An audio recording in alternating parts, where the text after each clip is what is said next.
Halo Sobat Investor, balik lagi dengan Stock Horseman. Kemarin tanggal 10 April tahun 2023 kita lihat bahwa rata-rata emiten sektor energi mengalami koreksi karena IHSG juga terkoreksi cukup dalam kemarin. Nah, kabar baiknya hari ini kita akan bahas tentang emiten PT Adaro Energi. Kalau sebelumnya perusahaan ITMG sudah mengumumkan membagikan dividen sebesar 6.416, artinya satu lot 100 lembar, teman-teman akan dapat dividen Rp641.600. Nah, Adaro belum mengumumkan berapa besaran dividen yang akan dibagikan kepada investor. Seperti yang kita tahu, tahun 2022 kita lihat perusahaan batu bara meningkat signifikan banget dari segi pendapatan, ya baik ITMG, PTBA, Adaro, Toba, dan KKGI, dan perusahaan-perusahaan mining lainnya. Hari ini kita akan bahas tentang Adaro Energi. Jadi kalau kita lihat sesuai dengan gambar yang sobat investor lihat, laba kotornya meningkat 175%. Net profit meningkat hingga 46% atau 93 triliun rupiah. Dengan net profit yang meningkat sebesar itu, berapa potensi dividennya untuk investor? Kayak kita yang udah pegang dari tahun lalu atau tahun-tahun sebelumnya, kita pasti pengen nih dividennya berapa. Atau teman-teman yang mau entry, kebetulan harganya lagi minus, bisa dilihat juga kira-kira potensi dividennya untuk investor tuh berapa. Oke, kita akan bahas dari company overview, jadi ringkasan perusahaannya, bisnis canvas, apa yang perusahaan lakukan, analisa laporan keuangan, dan juga analisa dividen histori berdasarkan dengan dividen yang telah berjalan dan dibayarkan di tahun-tahun sebelumnya. Oke, kalau kita lihat dari PT Adaro Energy, nah, Adaro bergerak di bidang energi yang terintegrasi secara vertikal dengan bisnis utamanya di sektor batubara. Juga Adaro melebarkan sayap di sektor energi, utilitas, infrastruktur pendukung, dan Adaro juga mempunyai lini bisnis lain seperti logistik, tenaga listrik yang terintegrasi melalui anak-anak perusahaannya, dan lokasi utamanya Adaro ini berada di Kalimantan Selatan. Produknya ya Environcoal, yaitu batu bara thermal dengan kadar polutan yang rendah. Artinya diharapkan dengan kadar polutan yang rendah, dampak terhadap lingkungannya akan semakin minim.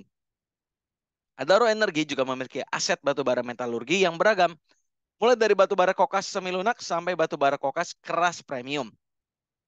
Jadi kalau teman-teman tahu, emiten batu bara ini tidak bisa mendapatkan support dari bank lebih lama lagi. Kenapa? Karena bank mendukung zero emission, dan juga setiap pendanaan terhadap emiten batubara pasti sebagian besar diprotes oleh aktivis peduli lingkungan. Kenapa?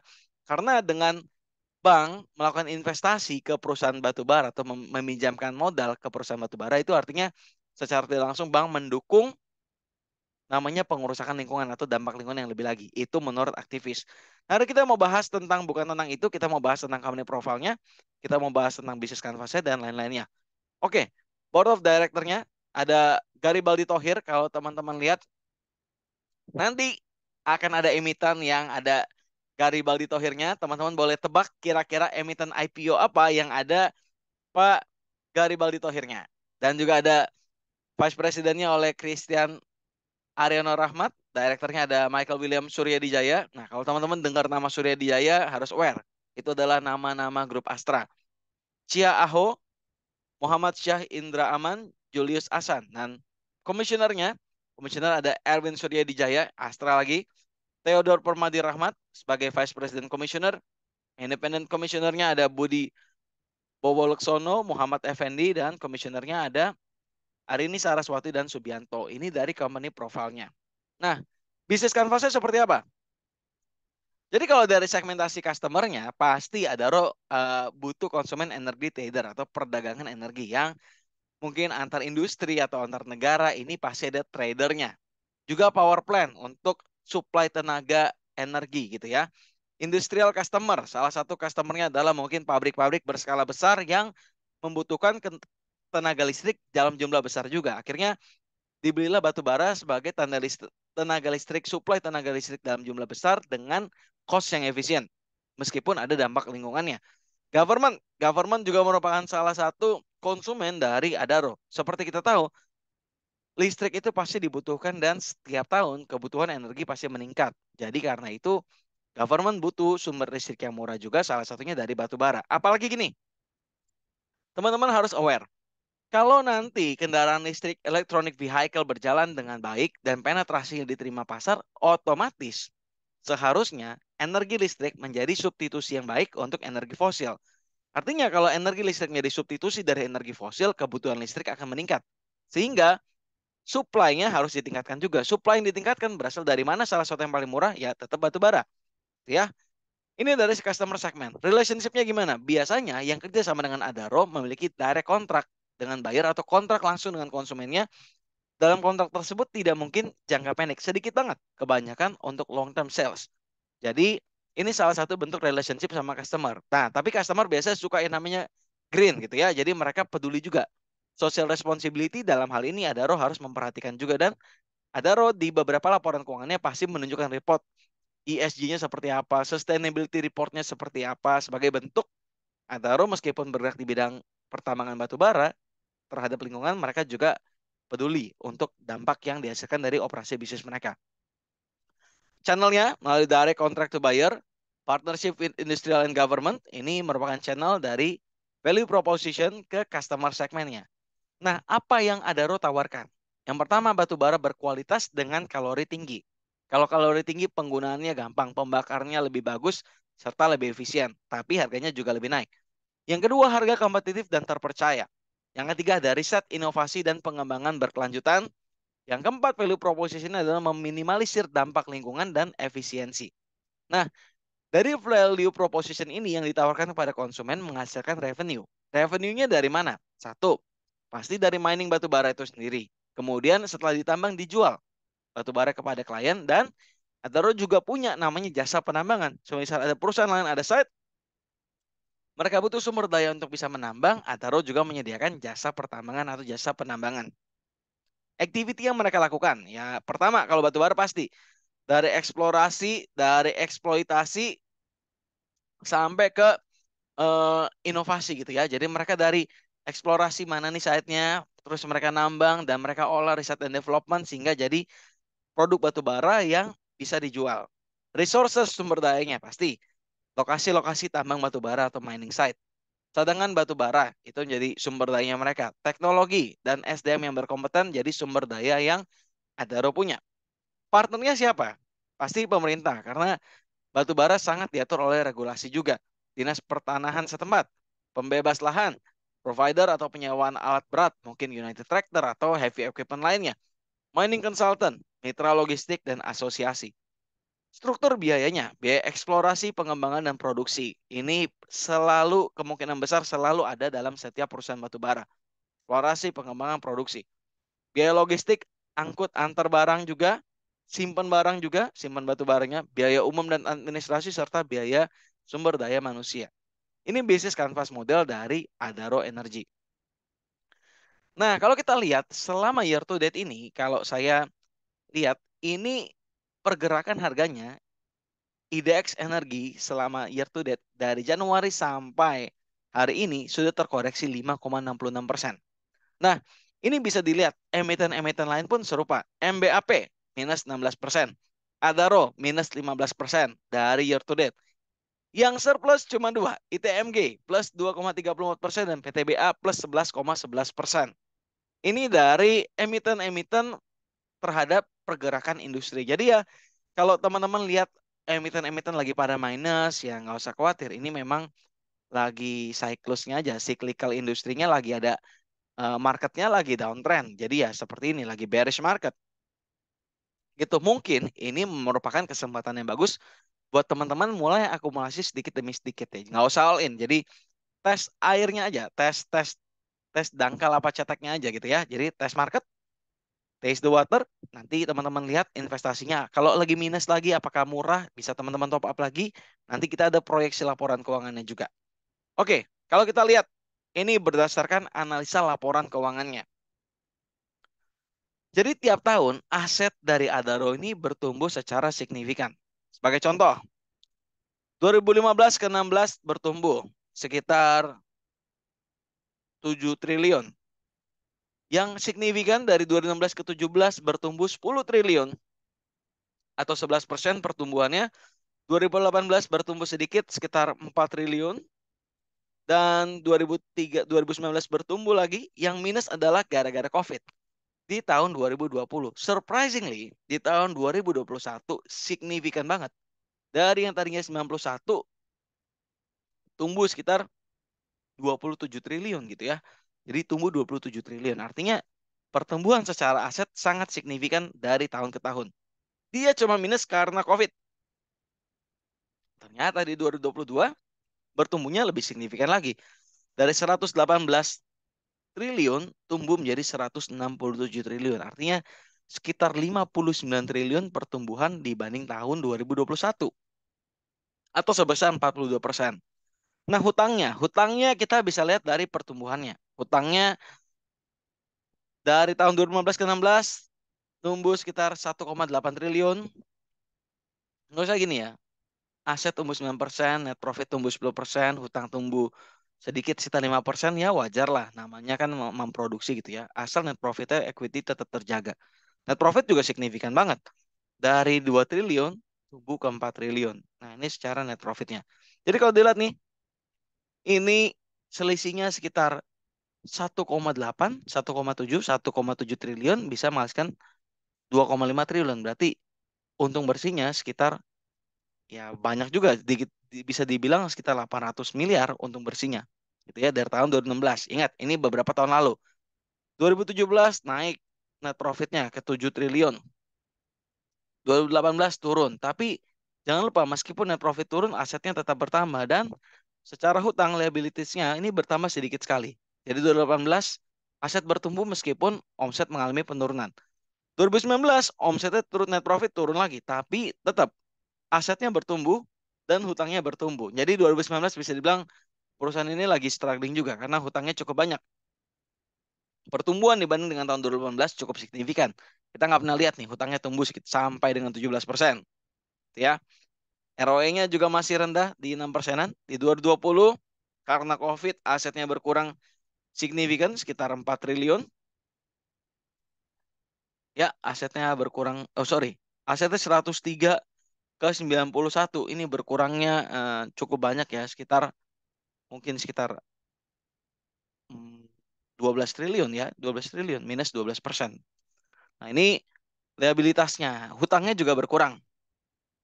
Jadi biasanya liabilitasnya bertambah, ini berkurang. Cukup bagus. Ekuitasnya juga berkurang sedikit gitu ya. Net profitnya juga berkurang signifikan. Ya, COVID nggak ada yang bisa nambang itu. Semua juga terkendala. Pengiriman juga terkendala. ROE-nya kecil 4%. ROE salah satu ROE paling kecil nih di COVID 4%. 2021 2021 naik signifikan dari aset, liabilitasnya juga naik cukup bagus. Ini liabilitasnya naik tinggi tapi dijawab meskipun liabilitas naik tinggi, profitnya juga naik signifikan banget sampai 16 triliun gitu ya. Dari 2 triliun naik ke 16 triliun. Ini harga sahamnya kita juga bisa lihat naiknya signifikan. ROE-nya salah satu ROE paling tinggi 25% tahun 2021 dan di tahun 2022 ROE-nya paling tinggi 47%. Asetnya juga bertambah, liabilitasnya juga, tapi jangan salah net profitnya bertambah signifikan banget dari 16 triliun ke 44 triliun, naik 175% pertumbuhannya dibanding tahun sebelumnya. Equity-nya modalnya naik 93 triliun dari 64 triliun atau naik 46%. Ini sih sehat banget boleh dibilang ya. Share number 32 miliar, sebenarnya 31,800 kita bulatkan saja. Stock value secara PBV sebenarnya harganya 2931,7. Ini PBV-nya. Kalau dibanding harga saat ini 2990, ini dengan performance kayak gini, PBV kayak gini sih murah. Menurut saya sih murah. 1,0 ya murah. Kalau teman-teman bisa dapat 1,8, sorry, 0,9, 0,8 ya sikat aja. Ini sama kayak PBV beberapa tahun sebelumnya. Ini sih menurut saya bagus teman-teman, sikat aja. Jangan ragu, PBV 0,8, 0,7, teman-teman boleh pikirin tuh sikat. Anyway, ini sekali lagi, ini disclaimer. Jadi teman-teman harus melakukan riset sendiri. Kalau saya pendapat saya pribadi itu harganya murah dan menarik. Ya. Pairnya, nah surprisingly untuk pair paling murah justru di tahun 2022 nih, pairnya paling murah. Jadi secara laporan keuangan, asetnya bertumbuh juga, liability-nya bertumbuh, tapi masih kategori wajar. Labanya pertumbuhannya signifikan banget. Dari sisi laba dan ROE, ya benar-benar thumbs up. Jadi jempolan banget. Juga harganya sekarang lagi terkoreksi, jadi cukup lumayan. Nah, saya buat proyeksi di tahun 2023. Kalau pertumbuhan 2023 hanya sebesar 14%. Jadi kalau labanya 14%, berarti dari sisi ekuitas dari 93 triliun naik ke 106 triliun. Net profitnya dari 40 triliun naik ke 50 triliun. ROE-nya sehingga sama, 47%. Jadi harapannya ketika naik 14%, harga saham di 2023 nanti, end of year, bisa menyentuh angka 3.300 atau teman-teman naik sekitar 14%. Tapi ini sebenarnya proyeksi minimal aja kalau menurut saya. Potensinya bisa lebih besar dari ini.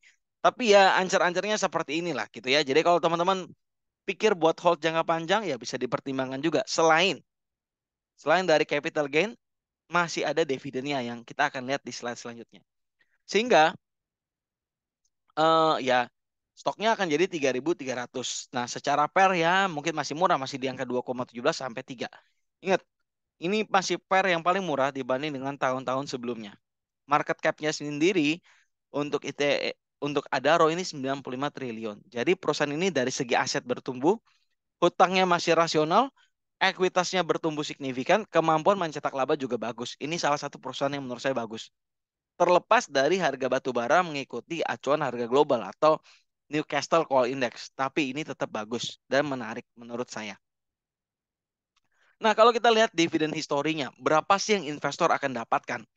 Jadi kalau kita lihat selama 10 tahun terakhir, dari 2015 sampai 2023, dividen dari Adaro ini, jumlah dividennya dari Rp18 tahun 2015, naik turun ke 15 gitu ya. Yieldnya dari tahun sebelumnya, yieldnya naik 6%. 2016 ada 2 kali dia bagi dividen. 2017 naik ke Rp42, naik ke 65, turun 33, naik 56, dan sampai 2021 naiknya signifikan 160, 141, 251. Nah, pertanyaannya, berapa kenaikannya di 2023? Jadi ini, saya udah buat kenaikan dari per tahun. Jadi dari sini ke sini naiknya 1,7. Dari sini dari Desember ke April turun 2,3. Kalau kita lihat proyeksi berdasarkan pertumbuhan yang plusnya aja. Kalau berdasarkan pertumbuhan yang plusnya aja, rata-rata tuh kenaikannya bisa sampai 11,85% sebagai yieldnya. Kalau yieldnya 11,85% dengan harganya sekarang, artinya dividennya kemungkinan yang akan dibagikan Rp361 per saham. Artinya, kalau teman-teman punya satu lot sekarang mungkin di harga 2 2.900-an ya. Nah, ini teman-teman bisa dapat sekitar 360.000, 361.000 untuk dividennya. Jadi 2 juta belum tambah capital gain plus ada BEP lagi sekitar 11%-an instan gitu ya. Deposito aja teman-teman mau dapat 11% ini nunggu berapa tahun tuh deposito. Wah, deposito pasti kalah banget ya. Obligasi teman-teman dapat 11%, teman-teman nunggu mungkin 2 tahun gitu ya. Kita ITMG nih, teman-teman beli sekarang habis itu nunggu dividen langsung dapat nih. 11,85% estimasinya. Bisa lebih nggak? Bisa banget. Tapi ini sisi agresif. Agresif dari pertumbuhannya aja nih, saya rata-rata dapatnya 11,85. Tapi kalau segi moderat, semua persentase di sini, saya bagi rata, itu yieldnya di 10,58. Masih bertumbuh dari 10,20. 10,58 artinya teman-teman dapat 322.000 per lot. Atau Rp322 per saham. Jadi ya lumayan, teman-teman dapat 10% dan 11% estimasi dari dividen Adaro yang saya proyeksikan. Proyeksi ini bisa saja meleset, bisa saja tepat. Tapi secara rata-rata harusnya bertumbuhnya cukup masuk akal perhitungan dari saya. Sisi moderatnya 322.000 per lot. Kalau agresifnya 361.000 per lot. Jadi teman-teman boleh pertimbangin nih.